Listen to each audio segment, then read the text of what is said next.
As you know, that was the capital of the Cherokees in Tennessee. And Tennessee itself is a Cherokee word. So we have the southern Cherokees who are basically of the same stock as Muskogees. We have the northern Cherokees. Those were the parts of our peoples, the Cherokees and Muskogees, that actually went and mixed in with those Iroquoian groups. And they became known sometimes as the southern Iroquois when they migrated, or settled in these regions here. There's a lot of the political and social history that we have to understand. And I know one of the hardest things for people to understand, and I try to make it as simple as possible, is that we, as those Iroquois confederacies and the Cherokee and the Muskogee, the Creek Confederacy, we already had cities, towns, counties, villages, suburbs, and metropolitan areas, and we already had a United States among ourselves. We come from and descend from constitutionally organized societies under the Great Law of Peace, the Yamashigawa, and the Muskogee Constitution, the Code of the Tower, the Great Way of Peace. See, and it provided. Chief, as I'm following you, I didn't mean to cut you off. Is it safe to say, or to draw a conclusion, that these people were all once one, just based upon your research and finding, and with Chief Blue Feather and going back to the mother tongue? Is it a possibility or probability that these were all once one people, whether it was you're labeled as Coushatta or Cherokee or Choctaw or Yamasee, whatever the case may be? Is it safe to draw that conclusion that we were all once one people? Yes, it's safe to draw that conclusion. It's even better to look at it in this way, too.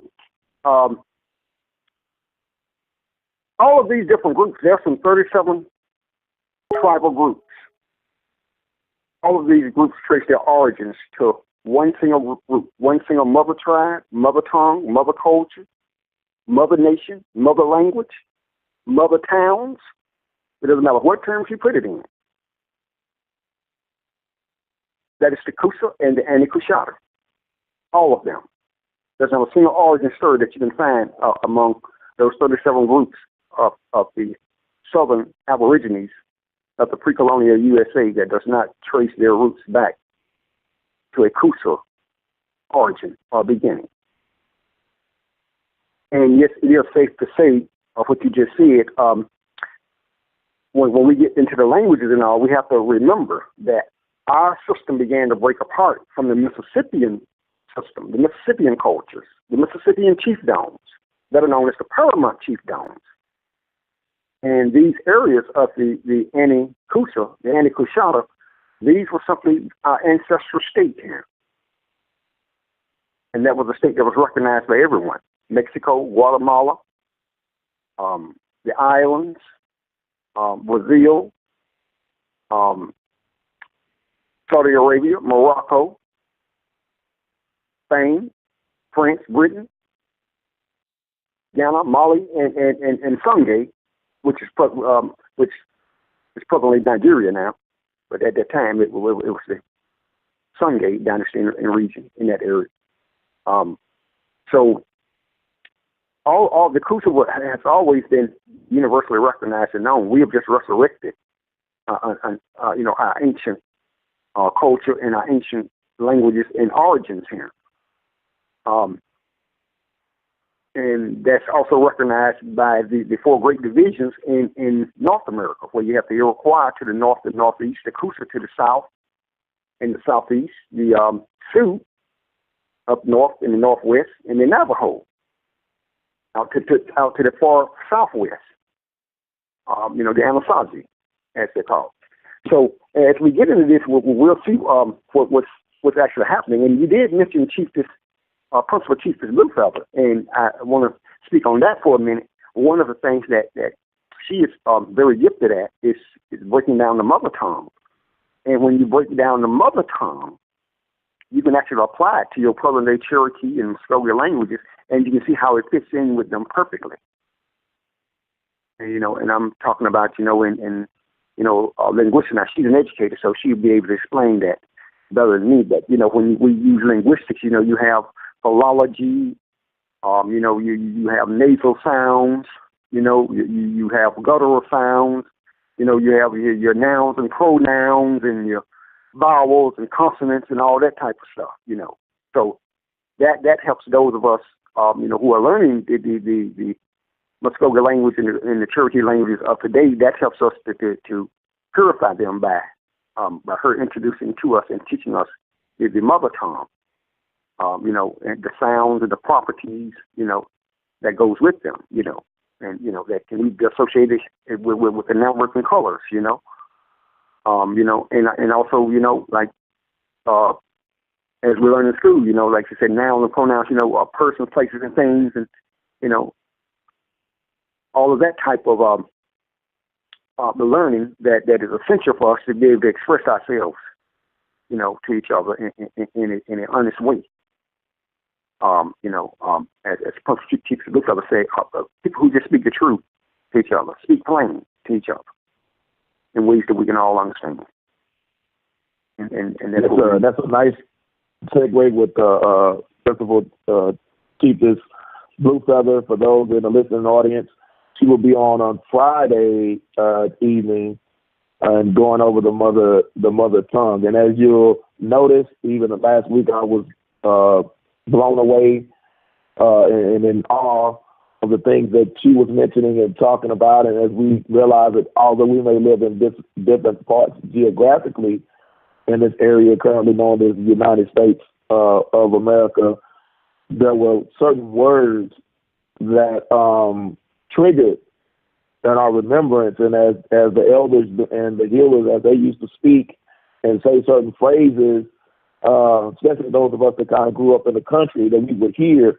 And when she touched on those words and the origins of those words and those sounds, things started to resonate amongst us. So I wanted to give that plug in there so you can listen in on Friday night. Just keep staying tuned, and she will be in, and she will definitely break down, as Chief Redman was mentioning, the types of sentence structure, nouns and pronouns, and all the parts of speech and sounds, and where all of this comes from. And the more you study languages, the more you get into linguistics, you'll come to find out that it all came from one mother tongue. And this is just not us saying this. This is those that have gone on before, and that's their field of expertise. And Chief Blue Feather is definitely one. All of her years of being in education, she can break that down more eloquently than I. For those in the listening audience, we are actually having a nice conversation. I don't call it an interview. This is I call it a conversation with Chief Redman with the Coosa Nation. And I know we have some questions from the audience, and we'll get to those shortly. We have a few more, Chief, if you don't mind. And you touched on mentioning the regions and the areas and the types of peoples and their names. And one of the things that you mentioned was in down from Guatemala, coming from that region there to the islands and coming up along the Gulf Coast. There was one, I guess, for lack of a better word, a deity, but it really wasn't a deity. It was actually some people. And you'll see trinkets and statues and carvings in caves and on rocks all throughout the Southwest, all the way along the Gulf Coast and into Florida. These big-eyed or moon-eyed people. Can you kind of share with us the history of the blue-eyed people, the big-eyed people that actually came out with those that are known as Coosa today? Yeah. One of the things that we have to do sometimes is when we go into our own Indian history, it took me a while to catch on. I was born and raised in Muskogee County, Chattahoochee, and Stewart County. casino. And one of the things I had to catch on to at an early age, and then again after my academic years, is we also have had so much history here, and we taught in so many different ways. We have to learn sometimes ourselves now. And this is just for us now, the Cousas. We have to differentiate sometimes between the stories of our ancestors that are actually really, really real. They have a physical side to them, and then that side that is more of a spiritual and mythological nature. And what I mean by that is that the raccoon-eyed peoples or the moon-eyed people, if you really look at it, they're simply talking about those people again that are known as the Choctaw. That's a literal definition of their name. And you can find them, I don't know, as you said.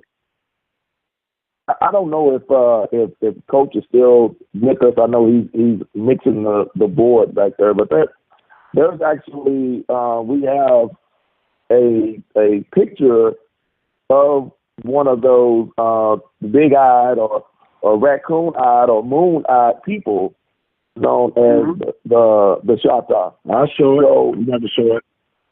And he's going to put it up in the chat. I know you probably won't be able to see it, Chief, but during the replay. But this is for those that I always like to say that we get things in myths because we pass things down orally. A lot of things were done orally, and so I like to say that a myth is a truth wrapped up in an exaggeration. So. And so even how you breaking that down and talking about the people that are here and the origins of these words and showing that we are the same people. And as we were mentioning earlier before we even went live,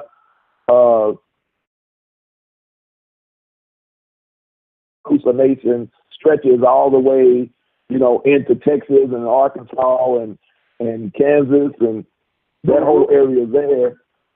Can you share with us the relationship or the correlation between the Kanza and the Coosa Nation? Okay, they have three roots. They come out of South Carolina, and they come from the region that's called today Arkansas. The Kansas Indians are nothing but the Kansas Indians, and the Kansas Indians are nothing but, again, a corruption from the French of the word Coosa. And so that's why they're called Kansas. And it's the same word as the word Coosa, once again, the Anti-Cushata. Now, I want to go back here a minute, too, and I'm still going to answer the prevalent question about the Kansas. To add to what you have said about the myths being an exaggeration, I would like to clarify that and say myths are realities that are made true and real. In other words, a myth is based on some actual event that has happened or took place. It might have been something on the physical side of life, and it may have been something on the spiritual side of life. Because we have to remember, the myths that we're talking about, they actually come from our peoples, our industrialist people, our biologists, our scientists, our technologists, our shamanic peoples, our medicine women and our medicine men, So they have a lot of value, relevant and probative value, as well as eternal and infinite value. You see, our myths here, they include everything that all the myths around the world of every educated people include, whether it's male and female qualities and properties, whether it's the spiritual aspect of a person, whether it's dealing with the elements. Not only the elements, but the chemicals, and of course the four fundamental elements: fire, air, water, and earth. You see, so the four life elements. So I would like to clarify that. Now, as to the Kansas, there's been a lot of speculation about that because you have the Kansas Indians and you have the Arkansas as well. Understand? If you remember, our great chief Opalia Yahola, when he led the troops out of Florida during the Civil War. And he defeated most of the Confederate Army, the Indians and the Negroes that were allied with them and he broke through to Union ranks. And the place that he went to was Kansas. And we have to be mindful of that, because if you know, Kansas is also the home of one of our groups that lived in Florida, Georgia, and Alabama, the Ouachita. Now that name has been corrupted today by some people. You know, they call themselves the Ouachita, but the historical accuracy of it is still the same, and that's why we have a Wichita or an Ouachita, Kansas. You see. Yes, so we also have a Wichita Falls, Texas. That whole region, what we know as Dallas-Fort Worth area, was known as Wichita Territory originally. Yes, sir. Yeah. Thank you. Yeah. You see, so yeah. But they all have their roots in the southern region. You know, and sometimes, you know, just like there are places that I still have to research them myself, but there are places that I've heard of, like in places like Canada. And I think in Wisconsin, you know, where they have certain place names that are called Muskegon, you know, Muskegon, you know, and you know, which is a corruption of we know of the word Muskogee, you know, there are some words that you can't get mixed up, you know, like for instance, there's a favorite dish that people always used to tell me about, and they would call it gumbo, and they would call it Creole. And then they started saying that it was Gula. And then they started saying it was West African. And then I've even heard some say, oh, it's an Asian a dish, a virgin, excuse me, an Asian dish or an Asian variety, you know, or collection of different types of vegetables and all put together. But I used to always wonder about that word, and my research led me to understand that the word karaoke is a corruption of basically a word that you can find in the Cherokee and the Muskogee language. Karaoke is itself basically a Cherokee word. It actually comes from here.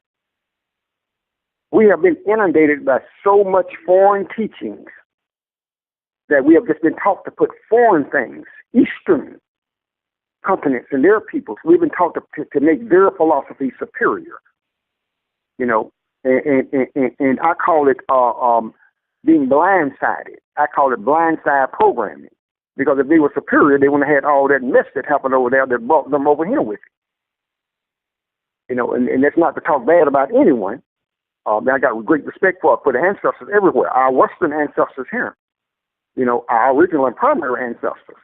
And I have respect for the ancestors of the peoples of the East. But, you know, we have to tell the truth, too. You know, we've been inundated with so much European, Middle Eastern, African, and Asiatic philosophies that we have just been taught to look to them for an origin.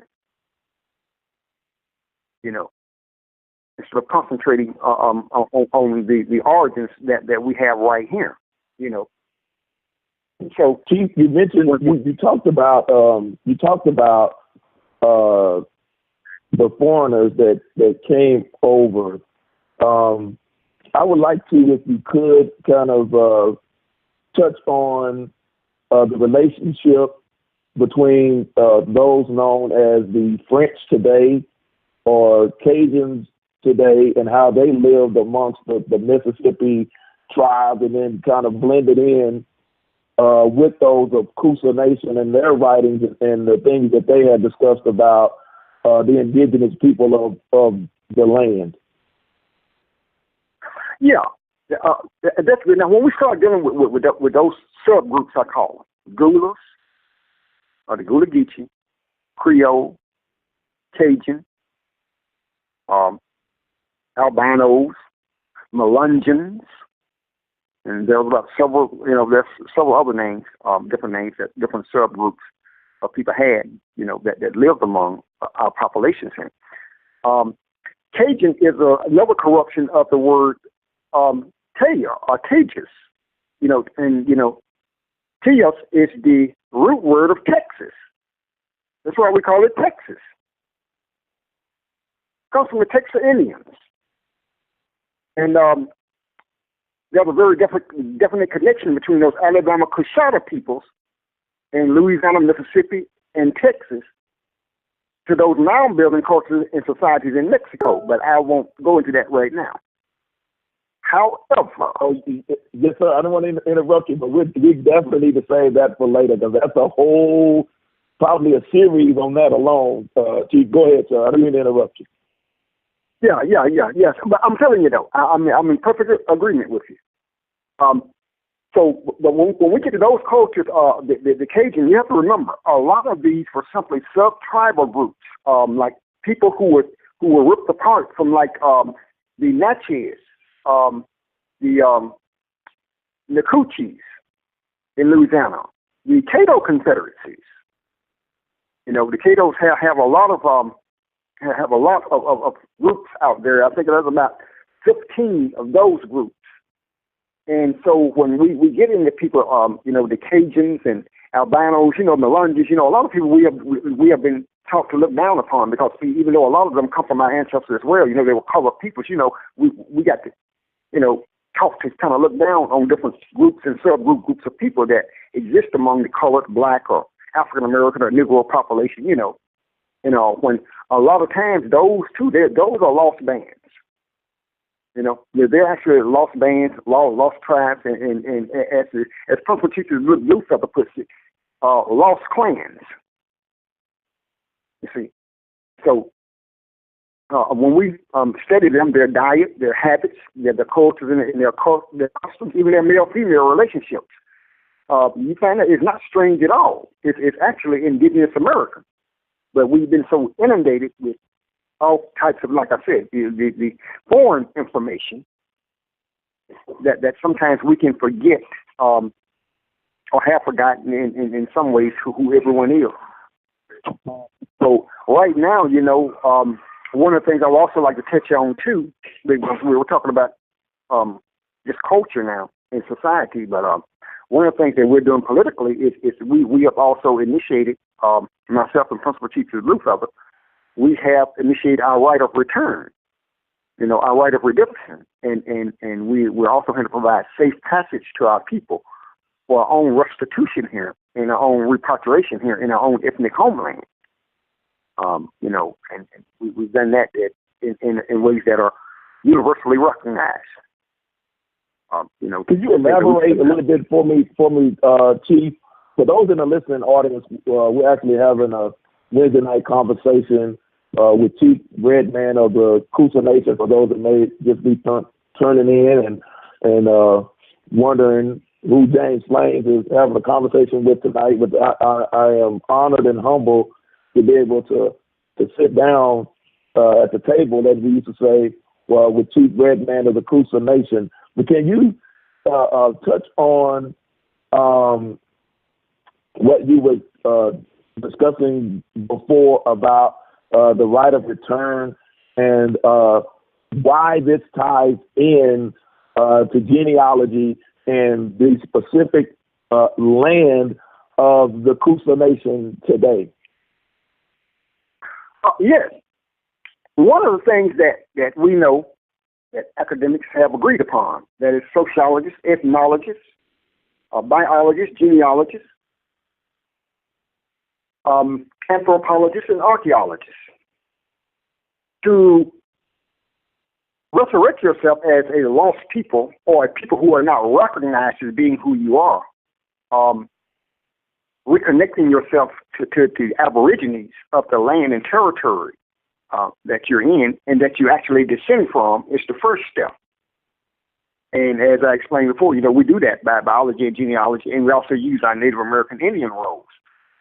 Because what happens is that is how you establish yourself also as a First Nation and First Society, that you have dwelled on that landmass from time immemorial. And that does not mean that your ancestors, you know, like our ancestors here, that does not mean that we did not have civilizations and languages. We've had several different forms of the same language. You know, it just as we were discussing the differences between as it is now, the mother tongue, Coosa, and the Coushatta, you know, in relation to the tribal tongues that we use today: Cherokee, Muscogee, Choctaw, Appalachee, Wally, Yamasee, and all of those. So reconnecting ourselves to our Aboriginal roots here as American Aborigines, and doing so in a fashion that it is unmixed. You see, because we don't want to go around and tell people we're native African Americans, we're native Asiatics, we're native Hebrew Israelites, we're native European Caucasians, as biracial peoples, and all. No, we simply return to our original ancestors, our primary fathers and mothers, because we have to understand that when people come to your homeland, they mix in with you. You don't mix in with them. We have to change the genealogical and the biological narrative here. And that's what we do when we start truly identifying as who we are. That ties into our rights, our political, civil, social, land, and property rights. And it also ties into the fact that we can put those things into force in effect. And we do so in ways that, again, are universally recognized. And when I say universally recognized, I will go as far as to say not only in the Native American Indian sense, the Native American Aborigine sense, but also at the city, county, state, or the federal, or the OAS and the UN level.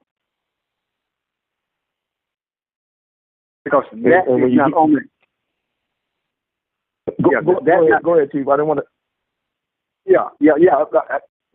I want you to ask your questions too, but I just want to finish about the right of return and the right of redemption. Everybody on this earth has the right of return and redemption to their original identity, their original culture, their original language, their original landmass, and everything. It's not only something that is essential that you do if you're going to survive as a people, but it's also something that as scientists, that's something that we do in an evolutionary sense. And so when we claim and reclaim our Native American Aboriginal heritage, we have reclaimed all of our civilizations, past, present, and future. That means that everything that has been produced on this continent and everything that will be produced on it comes from us. We played a primary role in it. And that's even during our enslavement. You know, we can just look at what they call colored, Negro, black inventions, and now they're trying to say it's African American inventions, and they know Africans ever invented anything that anybody here in America has invented. We've got several centuries to prove that. So I don't know how you can come from one place and be so smart, but you can't be smart where you're at. And that's not to downgrade anybody. That's just to, because there are intelligent Africans too. However, every time all of our inventions have been, people have tried to say, oh, that's from an African American, or that's from somebody that was colored. They was biracial, black and white, trying to identify us and misidentify us as negative identities, arbitrary and capricious identities, colors, reds, browns, yellows, blacks, and foreign identities. So we never get our foot up under us to reclaim that which is ours and all. But we started contributing to it. And you can be you can't be in a worse slavery than that. So our right of redemption and right of return, that is the in safe passage. Everybody in the world has that right. And so that's what we have undertaken here at the Coosa Nation of North America, USA, to restore that right, not only to ourselves, but to everyone around us and even to the future generation, and to make up for the mistakes of the past, and also to restore the blessings of the past, and to materialize it here in the present. And I'm finished now, and I'm ready to hear your next question. Oh, you're fine, Chief. For those that are listening in and join those in the chat, we're about to wrap up here shortly because we want to be mindful of the Chief's time and appreciate him coming out tonight. For those that are just tuning in or those that are listening but unable to see the chat, we're actually having a nice sit-down conversation / interview with Chief Redman of the Coosa Nation. So if you have any questions in the chat, hopefully that either Coach or Bones or No Sellout or any of those that are the admins, if you could catch those questions in the chat, because I know the chat's going pretty quickly from what I see on my end, so I may not be able to catch all the questions, but we want to make sure that they're answered, and we also want to make sure that we are mindful of Chief Redman's time. I had one other question, Chief, and the significance of Carter's Dam and the Coosa capital, or the last known or most recent capital of that area. Can you touch on the significance of Carter's Dam, and I call it the Carter's cover-up, and the things that they are finding or uncovering in that area in regards to the Coosa Nation and the artifacts that they're finding, as well as even the remains of the elders? Yeah. And I want to be brief with that, and I'll get back in touch with you, and we'll actually do a segment on that, archaeology in America and anthropology in America. One of the main things about the Carter's Dam, and even Murray County in Little Egypt, those regions there, one of the reasons that they call it Little Egypt was it was said that we didn't build pyramids that were pointed. Well, we built pyramids that were pointed as well as pyramids that were open. Another thing is that those were our cultural achievements. And when they flooded Carter's Dam and created, it's a reservoir there too, that the U.S. Army Corps of Engineers, they oversee it. And they actually flooded it to hide a lot of the successes. There's some term that comes to mind right now. The successes of our civilization, in engineering, biodiversity, agriculture, construction, metallurgy, and a lot of that practically scares a lot of people because they knew that they could not recreate that. Only the people who did that could recreate something like that. That's it's the same as if me and you went into India now, among the Indus Hindu civilization. We could see their temples and their buildings and stuff like that, but it would take our population thousands of years to get to where they're at in the way that they do things. And that's the same way for everybody else that has came to America. Among our mound building cultures and civilizations, our particular way of doing things, which is different than everyone else. We never said we were superior to anyone, but the works do speak for themselves. So with them flooding that area there and creating those lakes and reservoirs and all, and now they are draining it, and as they drain it, they a whole city has been uncovered, because those areas are also like valleys. We built in the low valleys and also on the high mountains. And we built geometrical wise. Our houses wasn't just this square stuff we have today. We built in triangular, octagonal, hexagonal, all types of geometrical and algebraic types of buildings and all. Because we built to fit the environment, you have to understand, a lot of our ancestors were far ahead of us in aerodynamics, thermodynamics, and several other areas that I won't even go into right now. I have to save them for later.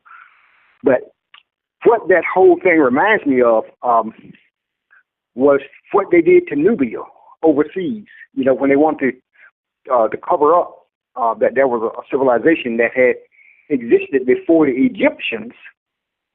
And they found out that it was in Nubia, in the old Sudan. They named it Mero, or the Marauder Society, and because those people were older than the pyramids of Egypt,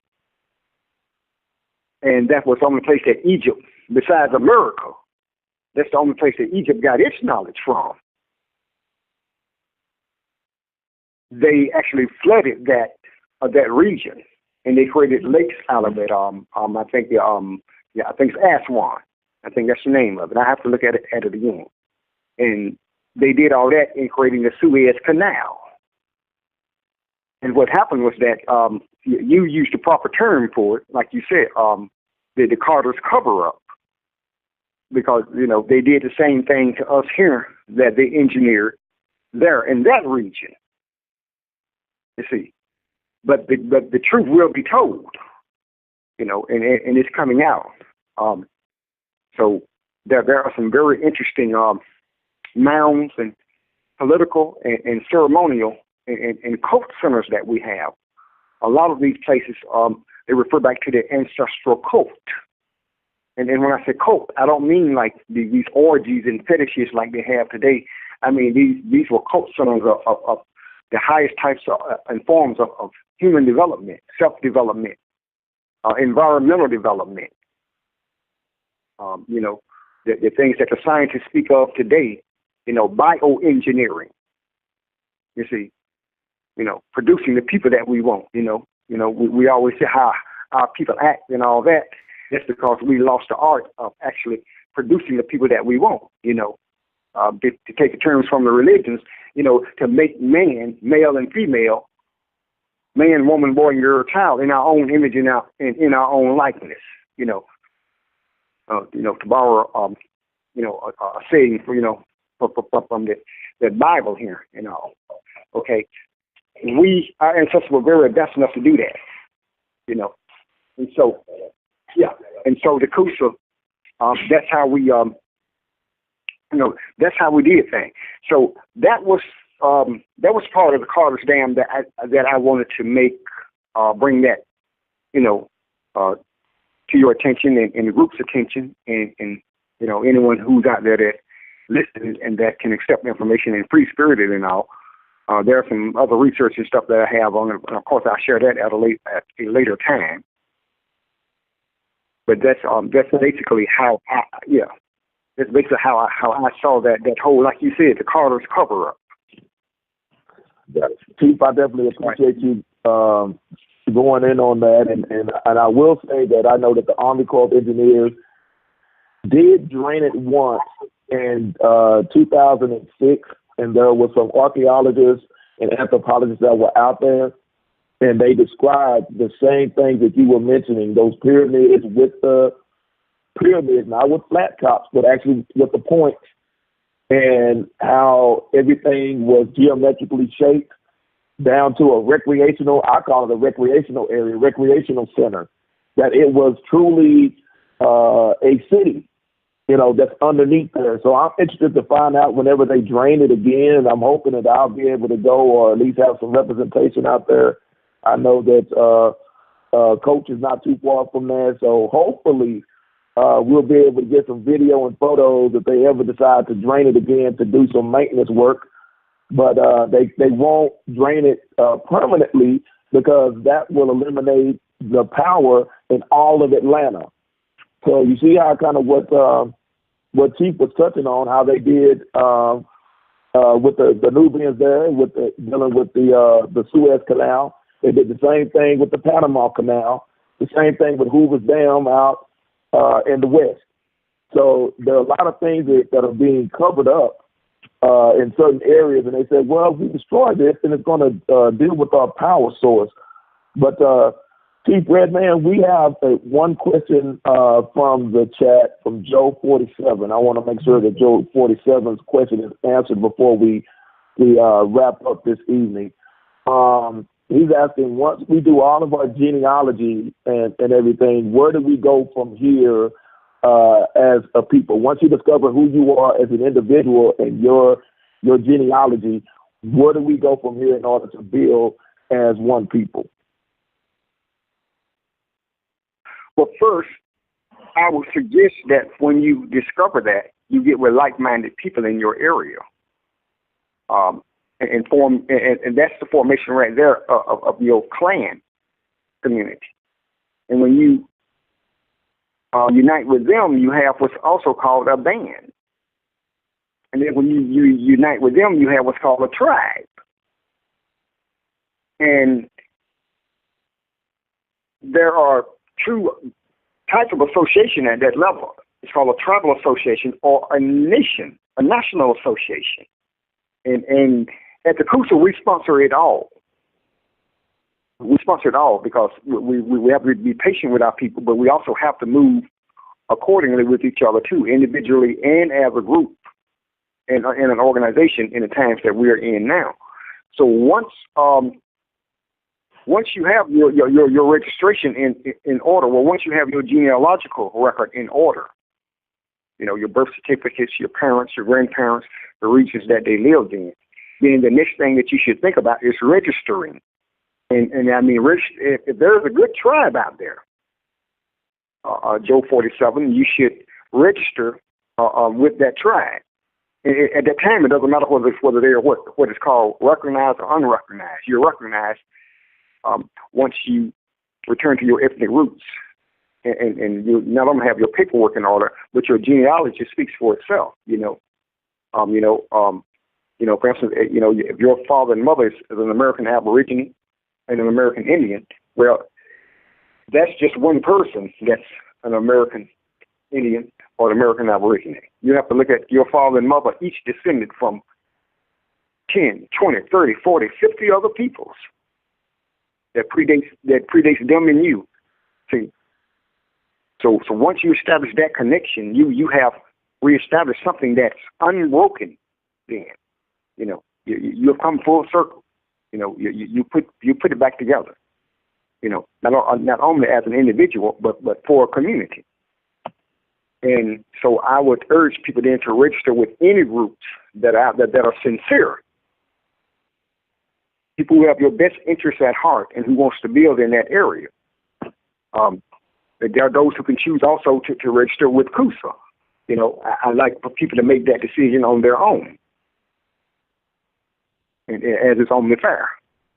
But wherever we're at, whatever city, town, or county that we're at, and especially here in the southern region, if we reside in any of the southern states, and we have that in mind, we should begin to band together wherever we're at, whatever town, village, city, municipality, whatever county that we're in, and congregate with each other and get to know each other so we can help each other work on industrial things, healthcare, finances, economics, our property and land rights, territorial rights, our civil rights, and water rights, So, those things that are important. That's the key, Chief, is water rights. And I want to be mindful of your time, and we definitely appreciate you coming out. Chief, for those that are listening in, just tuning in, we're having a Wednesday night conversation with Chief Redman of the Coosa Nation. And I wanted to just say thank you. It is definitely a privilege and an honor to sit amongst the giants. And I appreciate your time. And what I want to do is Chief Redman, if you don't mind, I want to give you the opportunity for closing statements, closing remarks. We have a few more questions coming in, but we'll save that for another sit down. And I'll say this, and I hope this is okay with Cab, with Coaching Bones and no sellout. That sir, I want to say you have an open invitation to come and sit and just share with us. We appreciate your knowledge, your wisdom, your insight, and most of all, we appreciate your time and your patience, because you didn't have to do this. And I appreciate it, and I'm honored and I'm humbled that you give me an opportunity to actually just sit down and talk with you. And with that, I'll give you the closing remarks, anything that you would like to share, how to contact you or the Coosa Nation, and what can we do to assist. Yes, I would, and thank you all too for inviting me, having me. I am humbled anytime anyone allows me to speak to them, and take their time to listen and be silent and actually hear what I have to say. I'm very humble, and I mean that from the bottom of my heart. My closing statement is well, I'm going to have to kind of make that pretty quick here, because I have our Chief Operations Officer here, my great brother Pine Chief here, and he's about to snatch me off the phone himself. So I want to tell everyone that the Coosa Nation is open to anyone who wants to build. And whether you want to do it individually, whether you want to do it as a group, whether you want to do it as an organization, whether you want to do it as a tribe, we don't try to cut out people out of anything. Everything is open to us now. The opportunities are there, and we need to congregate with each other so that we can take advantage of them, so that while we're benefiting ourselves individually, we're also benefiting ourselves as far as the whole entire community is concerned.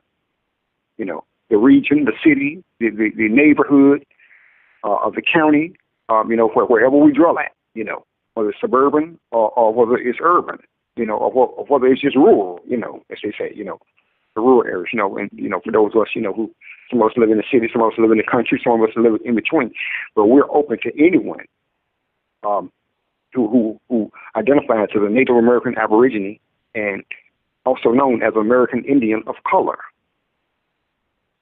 That's who we are, and we're open to working with anyone with that. And registration is open as well. Registration is free, and we realize we need to build people up. No matter what our tribes call themselves now, they're still our people. All of us are still the same people. You know, and all the various names are just various expressions of us, one group of people. And I want everybody out there, you know, to keep that in mind. And we will build, you know, and I just like to say, you know, Coosa is back, and Coosa is forever. And thank you all. And may the blessings of the ancestors go with each and every one of you. The honor and privilege is ours, Chief. It's closing out. We're having a Wednesday night conversation, a Wednesday night bill with Chief Redman of the Coosa Nation. Again, Chief, we'll appreciate your time. And for those who didn't catch it in the chat, I'll rewind the tape for you. He mentioned that registration is free. F-R-E-E.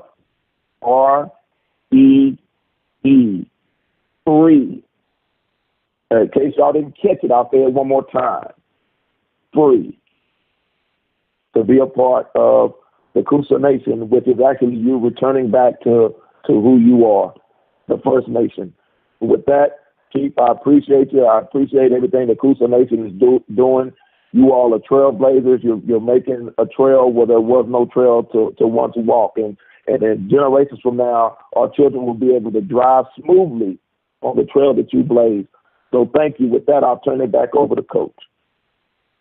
All right. Thank you, Redman, Chief Redman. Thank you. Thank you for DooDoo. I'll talk to you all later. Chief, you know, I'll see you this weekend. We got Chief Blue Feather. For those that are showing, we're going to have a post bill for a few minutes. So I'm about to end the call. All right, Chief. I'll see you later.